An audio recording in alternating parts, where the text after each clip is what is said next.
How you doing? I'm Darren with Kickin BBQ. If this is your first time to the channel, then welcome. If you've been here before, then welcome back. Today we are talking spare ribs. We're gonna be cooking them out on the Lone Star Grillz pellet grill, and I'm gonna show you the entire process, how to trim up these spare ribs to get them looking nice. We're keeping them spares, we're not cutting them down to St. Louis. I'm gonna show you how I like to trim them up so they have a nice presentation and we have the most beautiful edible ribs we can have possible. Let's bring you in and show you how we're gonna prep up these ribs. All right, so you can see here we have a beautiful rack of spare ribs, which means these haven't been trimmed down. If we were gonna trim them down to St. Louis, we would trim it right here, square it up, and get a nice square rack of ribs. Now, if you like cooking St. Louis cut ribs, I recommend buying the spare ribs and trimming them yourself. That way you're not paying for someone to do it. And I have a video on how to trim them down already. But this is a nice looking rack of ribs. I just picked this up from my local grocery store. Nice marbling in there, nice decent thick rack. So I'm gonna show you how I like to trim these up, and this is gonna be a very simple process, and pretty much anyone can do this. I think this is a good guide for beginners. So the first thing I like to do is you have this skirt meat right here. You can just pull that up, and come in with your knife, and just follow the seam. Then that comes off, and you can save this, throw it on the pit for a snack. I like to save it and throw it in my grind pile for when I make sausage. So I'm gonna set that off to the side. Now we have this big bone right here, and you can see it's not cartilage, it's an actual bone. So we're gonna take and just follow this down and get that out of there. There you go. And you can save this, season it up, throw it on the pit as a snack, or go ahead and trim off some of the meat on there, throw it in the grind pile. But good meat on there, I just don't like it on the rib itself. So now at this point, I'm just kind of looking around for any loose chunks that I want to take off. So about like that. And I think that's a pretty decent looking rack so far. Let's flip it over and see how it looks compared to how it started. Oh yeah, that's nice. You can see we have some scraggliness over here. We're gonna take care of that in a minute. But at this point, I'm just gonna come and kind of round this off like so. It's just all cartilage in there. Get that nice and rounded off. Now, these are where you would get your rib tips from, which I also have a video on those. We're not cooking rib tips today, so we're leaving this whole. Now what I wanna do is I'm just gonna take and kind of follow the integrity of that and just take it off like that. Nice and rounded off, nice and no sharp corners on there. That's looking pretty good. Right here, we have a little top meat and then a little fat. I'm just gonna take this down a little bit. It's up to you if you want, but that's a lot of fat on there. So I wanna make sure it renders down nicely. You don't gotta go crazy. I'm just taking off that little bit of top layer of meat that's on there. That way it doesn't slide off when you're done cooking it. All right, and as you can see, that is looking pretty good so far. Now, if you look right here, we have some thicker fat. I'm just gonna take some of it off. I'm not gonna gouge into it, but I'm just gonna take that top layer off. And it's optional if you wanna do this or not, you don't have to. But I wanna take some of it off. These ribs are plenty marbled enough, we don't need a whole lot of extra fat on there. So I think that's looking pretty good. You can kind of see some of the meat down here. Like I said, I'm not gonna gouge it out. I'm just trying to kind of level it off. All right. So down here, like I said, kind of scraggly. You got a little bone right there, you got a big bone right there. What I like to do is just separate this. Like I said, throw it on the pit, get yourself a nice snack while it's cooking. That's good meat right there, don't waste it. Take that right there. And that is a nice trimmed up rack of spare ribs. I think that looks fantastic. It's gonna cook really, really well. Now, onto the backside. Everyone always argues whether or not you have to remove this membrane. If I'm at home, I typically don't remove it, or if I'm cooking a bunch of ribs, I don't remove it. It doesn't take long to do it. I'm just kind of lazy when I'm cooking at home. If competition, I would score it and rip it off, but for at home, I'm just gonna take and make nice long score marks in it. And I promise you're not even gonna know it's there after it's done cooking, after the wrap and it gets all nice and tender. So I go that way, and then I like to go this way.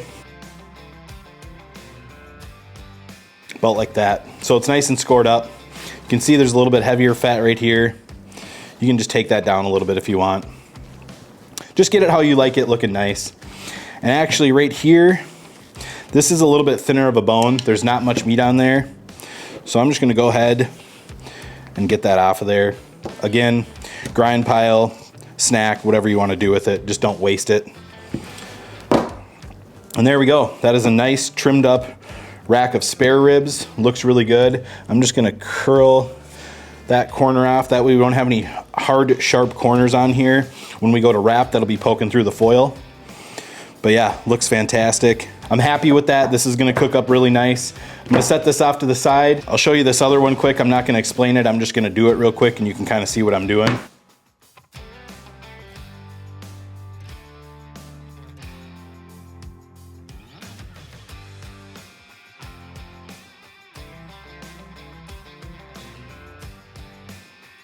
And that is it. Another nice trimmed rack of spare ribs. It's looking pretty good to me. So now I'm gonna grab some seasoning and we'll get this seasoned up.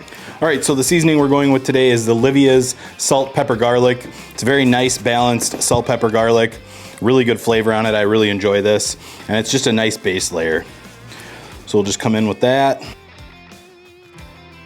See, we have nice salt granules on there, nice pepper granules on there. Then we're gonna come in with my Kickin BBQ honey chipotle. Just nice color, nice sweet heat. You don't have to bury it. It's not so hot it's gonna knock your socks off. There's a little bit on the back end to let you know that it's there. Go ahead and press that in. We'll flip this over, hit our tops again.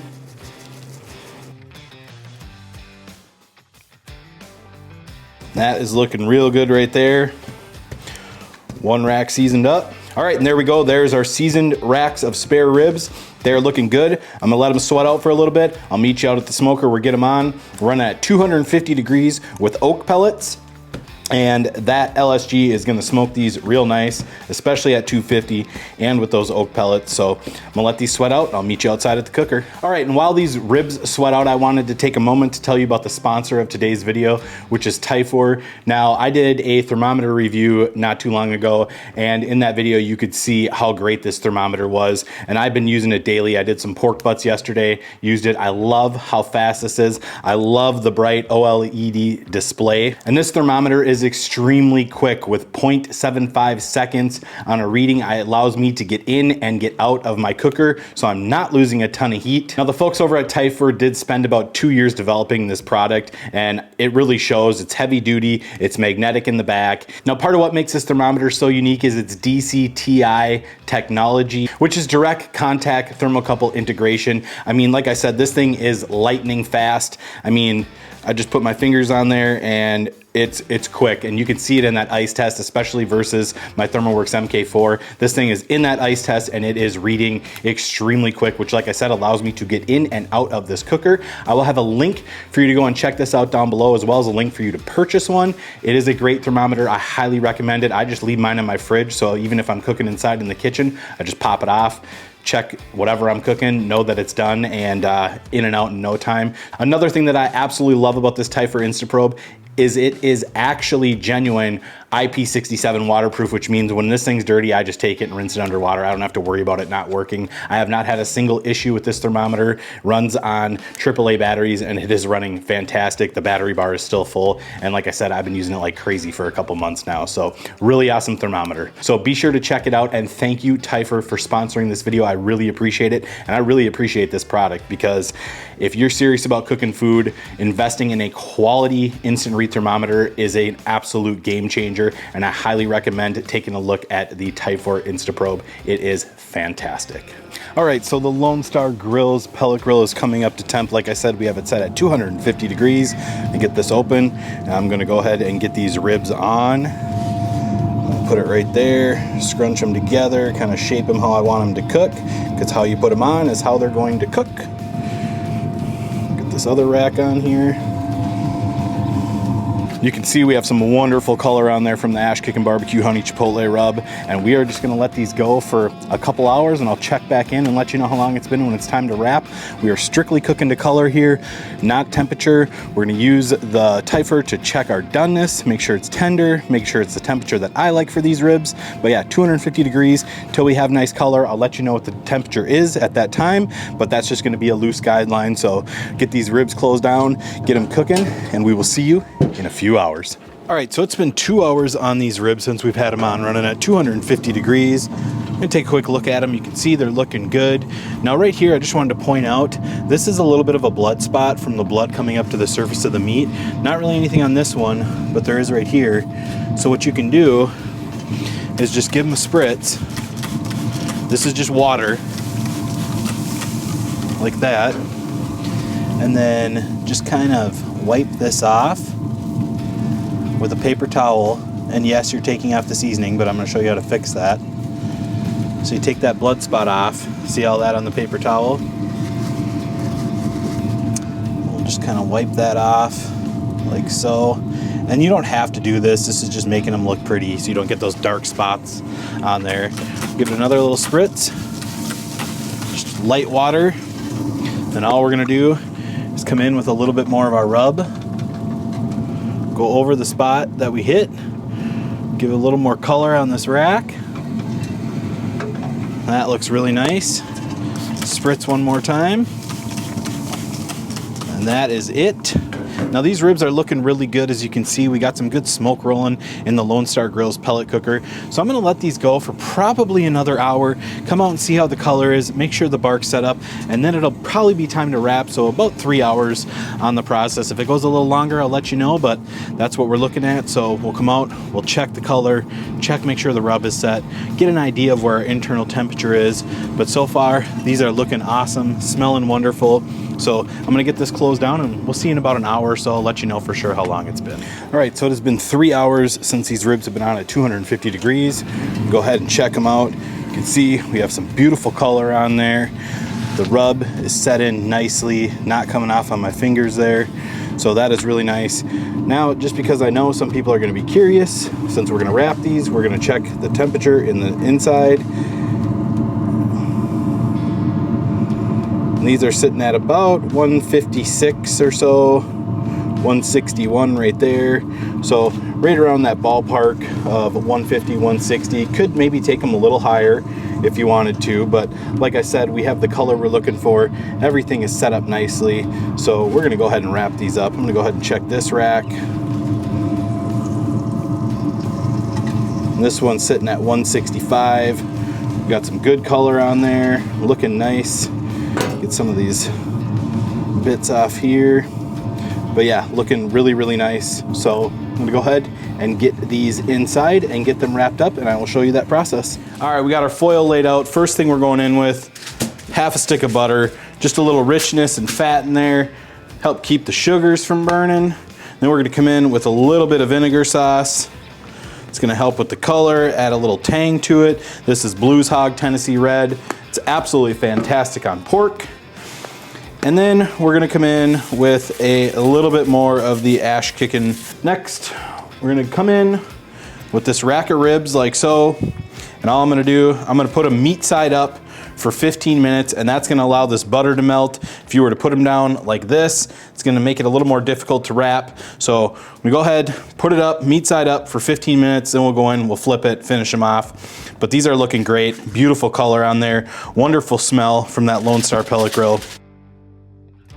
Beautiful, nice wrap. I'm gonna repeat the process with the other one.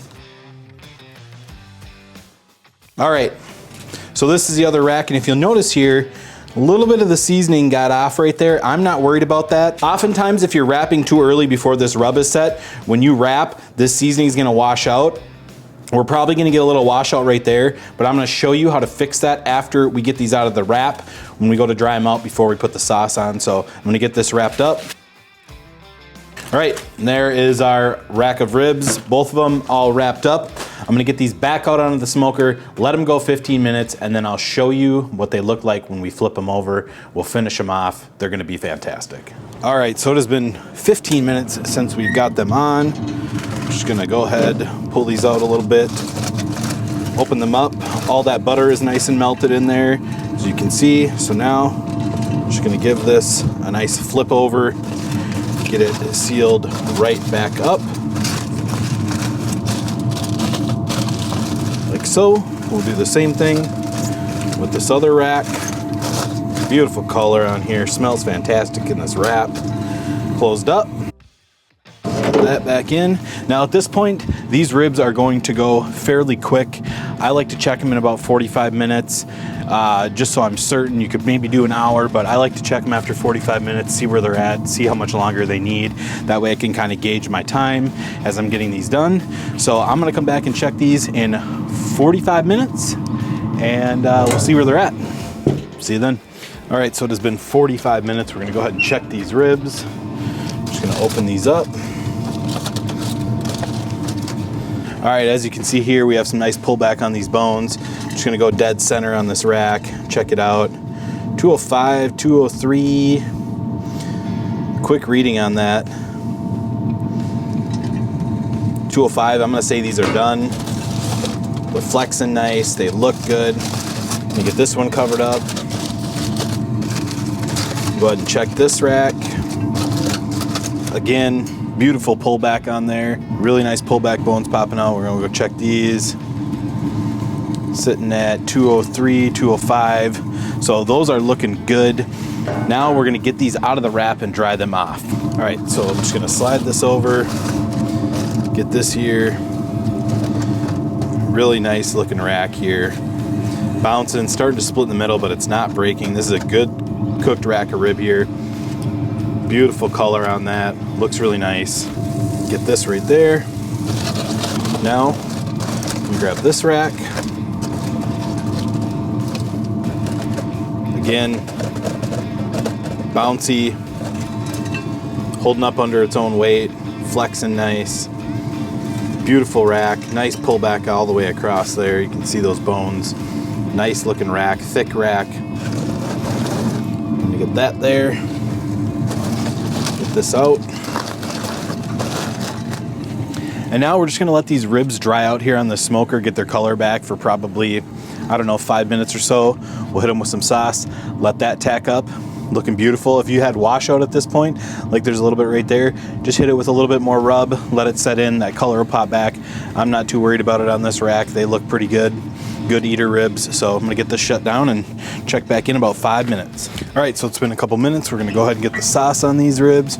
You can see that color came right back. Beautiful mahogany color.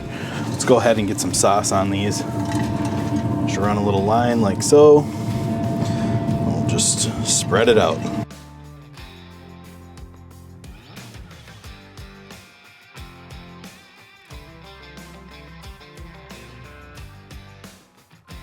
All right, now these are glazed up, looking good. We're gonna let this sauce set for about 5 minutes. Bring you back, show you what they look like when they're done. All right, it has been just a few minutes. You can see these ribs are looking fantastic.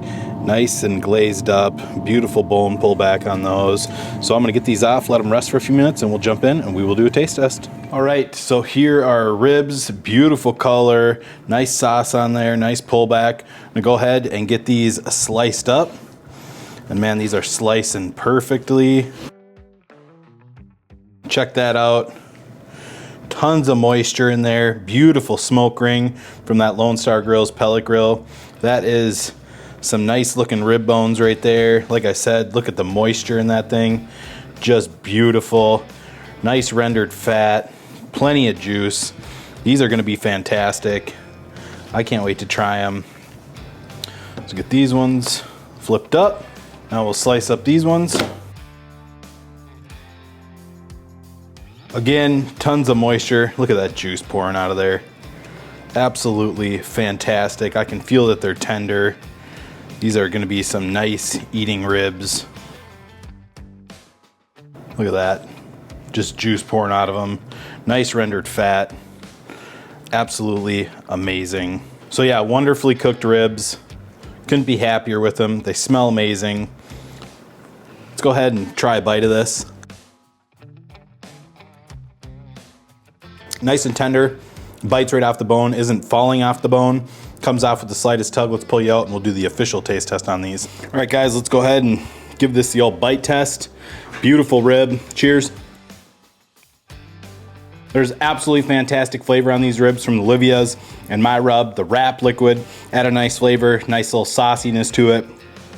These are some fantastic eating ribs, and again, just perfectly cooked, and part of that was in turn thanks to today's sponsor, Typhur Awesome little thermometer. Highly recommend you check it out. Guys, I'm gonna go ahead and eat these. I hope you enjoyed this video. If you did, be sure to like, subscribe, ring that bell, stay safe, and we will see you next time.